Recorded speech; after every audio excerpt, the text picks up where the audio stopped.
বিদঙ্গ.com তোমাদের স্বাগত। আমি নীলাঞ্জন, তোমাদের ম্যাথসের টিচার। তো আজকে যে অঙ্কটি নিয়ে আমরা আলোচনা করব সেই অঙ্কটি দেখো স্ক্রিনে দেওয়া আছে। fx = x³ + kx - 3 এবং gx = x³ - kx² + 2 বহুপদী রাশিমালা দ্বয়কে যথাক্রমে x - 1 ও x - 2 দিয়ে ভাগ করলে যদি ভাগশেষ r1 আর r2 পাওয়া যায় এবং যদি 2r1 + r2 = 0 হয় তবে k এর মান নির্ণয় করো। দেখো, আমরা ভাগশেষের উপপাদ্য পড়েছি। ভাগশেষের উপপাদ্য কি বলা হয়েছে? যদি x - 1 আর x - 1 দিয়ে বা x - a দিয়ে যদি আমরা ভাগ করি তাহলে ভাগশেষ কত হবে? f of a। এখানে কত দিয়ে ভাগ করা হয়েছে? x - 1 দিয়ে ভাগ করা হয়েছে কাকে? fx কে। তাহলে ভাগশেষ কত হবে? f of 1। আর x - 2 দিয়ে কাকে ভাগ করা হয়েছে? gx কে। তাহলে ভাগশেষ কত হবে? g of 2। তাহলে করা যাক। তাহলে f of 1 বার করা যাক প্রথমে। f of 1 x³ + kx - 3। আমরা x এর জায়গায় কত বসাবো? 1 বসাবো। 1 + k × 1 - 3। তাহলে কত হলো?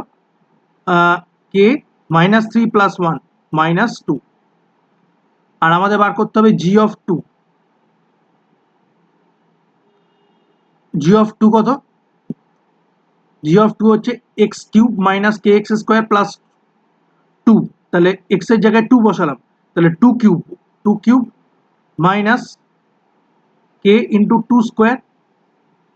+ 2। 2³ মানে কত? 8। k × 2² তার মানে 4k।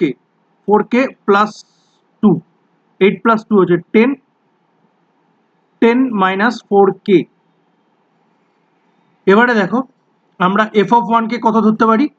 f of 1 কে ধরতে পারি r1। তারপরে k - 2 মানে কত? r1। তাহলে এখান থেকে লিখতে পারি r1 = k - 2 আর r2 = 10 - 4k। আর একটা রিলেশন আমাদের দেওয়া আছে 2r1 + r2 = 0। তাহলে 2 × r1, r1 কত?